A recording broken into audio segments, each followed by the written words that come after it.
আসসালামু আলাইকুম। সংবাদে আপনাদের সবাইকে স্বাগত জানাচ্ছি। আমি ফিরোজ তোহা। শুরুতেই সংবাদ শিরোনাম জানিয়ে দেব এই মুহূর্তে হাতে পাওয়া সর্বশেষ গুরুত্বপূর্ণ আপডেট বাংলা সংবাদ। শুরুতেই থাকছে গণহত্যার অভিযোগ, সাবেক মন্ত্রী পলককে সেফ হোমে নিয়ে জিজ্ঞাসাবাদের নির্দেশ। বৈষম্য বিরোধী ছাত্র আন্দোলনে গণহত্যার অভিযোগের মামলায় গ্রেপ্তারের পর কারাগারে থাকা সাবেক আইসিটি প্রতিমন্ত্রী জুনায়েদ আহমেদ পলককে 18 ডিসেম্বর সেফ হোমে নিয়ে জিজ্ঞাসাবাদের নির্দেশনা দিয়েছেন আন্তর্জাতিক অপরাধ ট্রাইব্যুনাল। এবারে জানাবো র্যাব বিলুপ্তির বিষয়ে সরকারের সিদ্ধান্ত মেনে নেওয়া হবে। র্যাপিড অ্যাকশন ব্যাটালিয়ন বিলুপ্তির বিষয়ে সরকার যে সিদ্ধান্ত নেবে তাই মেনে নেওয়া হবে বলে জানিয়েছেন র্যাব মহাপরিচালক একেএম শহীদুর রহমান। এ বিষয়ে র্যাবের বিরুদ্ধে গুম এবং খুনের অভিযোগের জন্য ক্ষমা চেয়েছেন তিনি। পাশাপাশি দায়িত্বে থাকাকালে নিষ্ঠার সঙ্গে কাজ করে যাবারও প্রত্যয় ব্যক্ত করেন। জানাবো হাসিনার কোনো বক্তব্যকে সমর্থন করে না ভারত। ছাত্র জনতার গণ আন্দোলনের মুখে ক্ষমতাচ্যুত হয়ে পালিয়ে যাওয়া সাবেক প্রধানমন্ত্রী শেখ হাসিনার কোনো বক্তব্যকেই ভারত সমর্থন করে না বলে জানিয়েছেন দেশটির পররাষ্ট্র সচিব বিক্রম মিশ্রি। বৃহস্পতিবার এক প্রতিবেদনে এ তথ্য জানিয়েছে ভারতীয় সংবাদ মাধ্যম দ্য হিন্দু। এদিকে মামলা নিষ্পত্তি হলেই দেশে ফিরবেন তারেক রহমান, এমনটাই জানিয়েছেন দলটির মহাসচিব মির্জা ফখরুল ইসলাম আলমগীর। বৃহস্পতিবার দুপুরে লন্ডন থেকে ঢাকায় হজরত শাহজালাল আন্তর্জাতিক বিমানবন্দরে অবতরণ করে তিনি একথা বলেন। জানিয়ে দেব আওয়ামী লীগ বিএনপি সংঘর্ষ, আহত 20। যশোরের কেশবপুরে আওয়ামী লীগ এবং বিএনপি নেতাকর্মীদের মধ্যে সংঘর্ষে কমপক্ষে 20 জন আহত হয়েছেন। সংঘর্ষ চলাকালে কয়েকটি ককটেল বিস্ফোরণ, যানবাহন ভাঙচুরের ঘটনা ঘটে। বুধবার রাতে উপজেলার সুফলাকাটি ইউনিয়ন পরিষদ চেয়ারম্যান এস এম মঞ্জুরুল রহমানের সমর্থক এবং ইউনিয়ন বিএনপির নেতাকর্মীদের মধ্যে এ সংঘর্ষের ঘটনা ঘটে।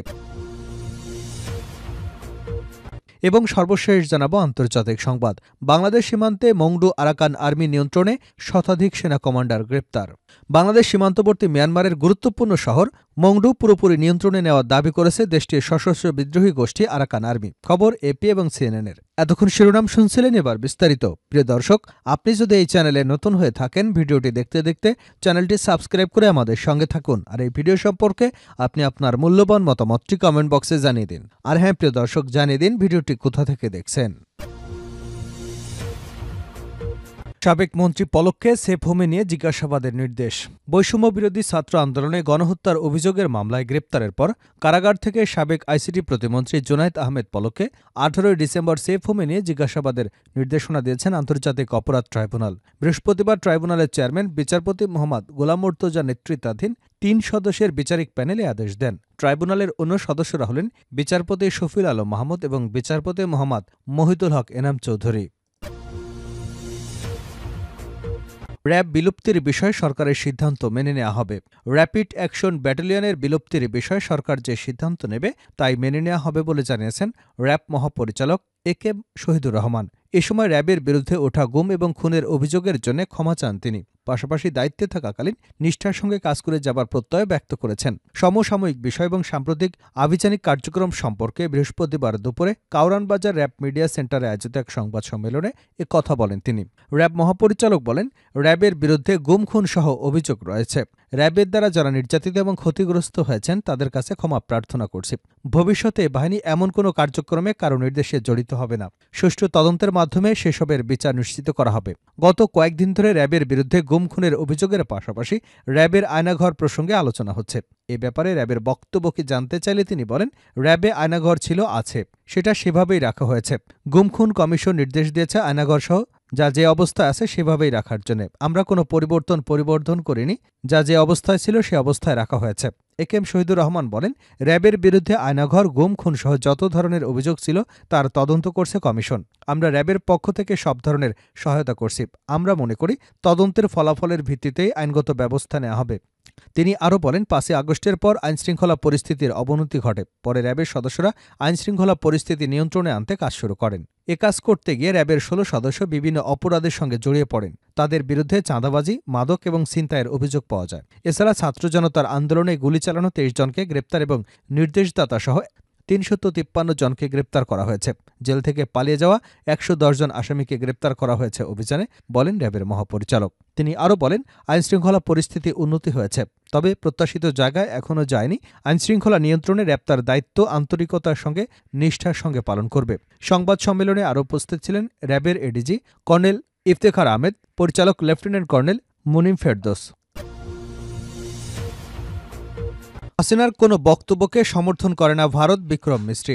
ছাত্র জনতার গণঅভ্যুত্থানের মুখে ক্ষমতাচ্যুত হয়ে পালিয়ে যাওয়া সাবেক প্রধানমন্ত্রী শেখ হাসিনার কোনো বক্তব্যকেই ভারত সমর্থন করে না বলে জানিয়েছেন দেশটির পররাষ্ট্র সচিব বিক্রম মিস্ত্রি। বৃহস্পতিবার এক প্রতিবেদনে এ তথ্য জানিয়েছে ভারতীয় সংবাদ মাধ্যম দ্য হিন্দু।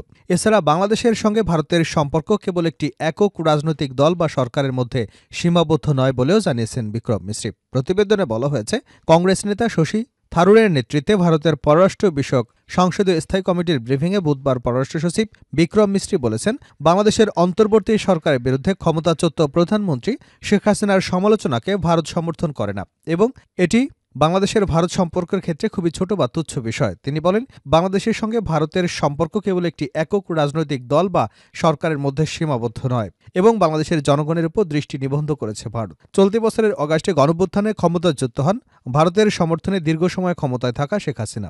এরপর তিনি ভারতে পালিয়ে যান। এরপর থেকেই বাংলাদেশ এবং ভারতের সম্পর্কে চলে টানাপোড়েন। এদিকে বৈষম্য বিরোধী ছাত্র আন্দোলন চলাকালে গত জুলাই আগস্টে সংগঠিত গণহত্যার অভিযোগে শেখ হাসিনার বিরুদ্ধে গ্রেপ্তারি পরোয়ানা জারি করেছে আন্তর্জাতিক অপরাধ ট্রাইব্যুনাল। তবে এরপরও হাসিনা ভারত থেকে রাজনৈতিক কর্মকাণ্ড চালিয়ে যাচ্ছেন এবং দেশ ও সরকারের বিরুদ্ধে নানা বিদ্বেষমূলক বক্তব্য দিয়ে চলেছেন।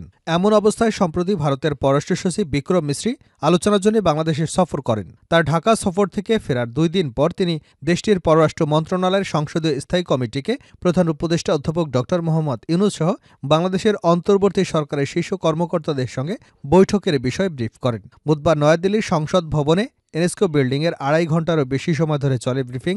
সেখানে বিক্রম মিস্ত্রি বলেন, শেখ হাসিনা তার ব্যক্তিগত যোগাযোগের ডিভাইস ব্যবহার করে এসব বক্তব্য এবং বিবৃতি দিয়ে চলেছেন এবং ভারত সরকারের তাকে এমন কোনো প্ল্যাটফর্ম বা সুবিধা প্রদান করছে না যা তাকে ভারতের মাটিতে থেকে তার রাজনৈতিক কার্যকলাপ চালানোর সুযোগ দেয়। তিনি দাবি করেন, অন্য দেশে হস্তক্ষেপ এড়ানোর জন্য ভারতের ঐতিহ্যবাহী যে রীতি রয়েছে এটি তারই অংশ।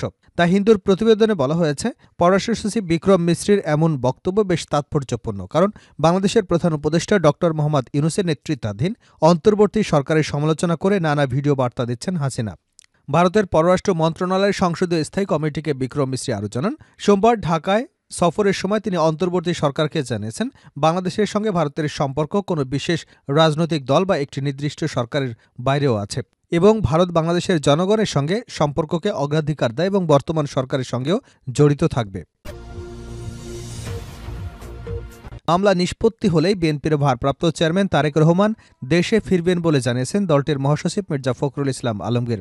বৃহস্পতিবার দুপুরে লন্ডন থেকে ঢাকায় হজরত শাহজালাল আন্তর্জাতিক বিমানবন্দরে অবতরণ করে একথা বলেন তিনি। ফখরুল ইসলাম বলেন, আপনারা জানেন ওনার বিরুদ্ধে অনেক মিথ্যা প্রতিহিংসামূলক মামলা রয়েছে, সেগুলো প্রত্যাহার হলে বা আদালতের মাধ্যমে শেষ হলে তিনি দেশে ফিরবেন।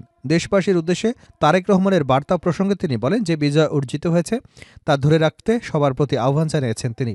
দেশের অস্থিরতা নিরসনের একমাত্র নির্বাচিত সরকারই পারবে।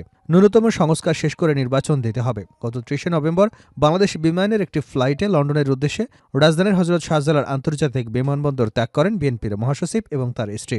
সফরকালে যুক্তরাজ্যে অবস্থানরত বিএনপির ভারপ্রাপ্ত চেয়ারম্যান তারেক রহমানের সঙ্গে বৈঠক করবার পাশাপাশি যুক্তরাজ্য বিএনপির আলোচনা সভা, মিট দ্য প্রেস সহ একাধিক অনুষ্ঠানে অংশ নিয়েছেন মির্জা ফখরুল ইসলাম। পাশাপাশি বিএনপির মহাসচিবের স্ত্রীর চিকিৎসাও করা হয়েছে। বাংলাদেশ সীমান্তে মংডু আরাকান আর্মি নিয়ন্ত্রণে শতাধিক সেনাসহ কমান্ডার গ্রেপ্তার। বাংলাদেশ সীমান্তবর্তী মিয়ানমারের গুরুত্বপূর্ণ শহর মংডু পুরোপুরি নিয়ন্ত্রণে নেওয়ার দাবি করেছে দেশটির সশস্ত্র বিদ্রোহী গোষ্ঠী আরাকান আর্মি। খবর এএফপি এবং সিএনএনের। বুধবার মিয়ানমারের গণমাধ্যম ইরাবতীর এক খবরে দাবি করা হয়, মংডু দখল করবার সবশেষ ঘাঁটি থেকে কুখ্যাত সেনা কর্মকর্তা ব্রিগেডিয়ার জেনারেল থুরিন তুন সহ জান্তা বাহিনীর কয়েকশো সদস্যকে গ্রেপ্তার করেছে আরাকান আর্মি। গত বছরের নভেম্বরে মিয়ানমারের পশ্চিমাঞ্চলীয় রাখাইন রাজ্যে নিরাপত্তা বাহিনীর সদস্যদের উপর আক্রমণ চালায় আরাকান আর্মি। এরপর রাজ্যটিতে দুপক্ষের মধ্যে লড়াই শুরু হয়। মঙ্গলবার এক বিবৃতিতে আরাকান আর্মি বলেছে, মংডুর পুরো এলাকার উপর সম্পূর্ণ নিয়ন্ত্রণ প্রতিষ্ঠা করেছে তারা। শহরটিতে 1,10,000-এরও বেশি মানুষের বসবাস। বিবৃতিতে আরও বলা হয়েছে, মংডুর কাছে জান্তার সর্বশেষ ঘাঁটি গত রোববার সকালে দখল করে নেন আরাকান আর্মির সদস্যরা। এটি দখল করতে 2 মাস লড়াই করতে হয়েছে। ঘাঁটির কমান্ডারসহ জান্তার বেশ কিছু সেনাকে গ্রেপ্তার করা হয়েছে। আরাকান আর্মির প্রকাশিত একটি ভিডিওতে দেখা গেছে দৃশ্যত জান্তার সেনারা আত্মসমর্পণের পর ক্ষতিগ্রস্ত ভবনগুলো থেকে সাদা পতাকা হাতে বেরিয়ে আসছেন। এপির ভিডিওর সত্যতা যাচাই করতে পারেনি, তবে এ বিষয়ে জানতে বিদ্রোহী গোষ্ঠীগুলোর একজন মুখপাত্রের সঙ্গে যোগাযোগ করছে। বাংলাদেশ সীমান্তে নাফ নদের উপরে মাংডুর অবস্থান। শহরটি আরাকান আর্মির পুরোপুরি নিয়ন্ত্রণে নেওয়ার দাবির প্রসঙ্গে জান্তা সরকারের মন্তব্য চাওয়া হয়, অবশ্য এতে কোনো সাড়া দেয়নি তারা। এর আগে গত মে মাসে আরাকান আর্মি বলেছিল মংডু থেকে 25 কিলোমিটার দূরে বথিডং শহর দখল করে নিয়েছে তারা।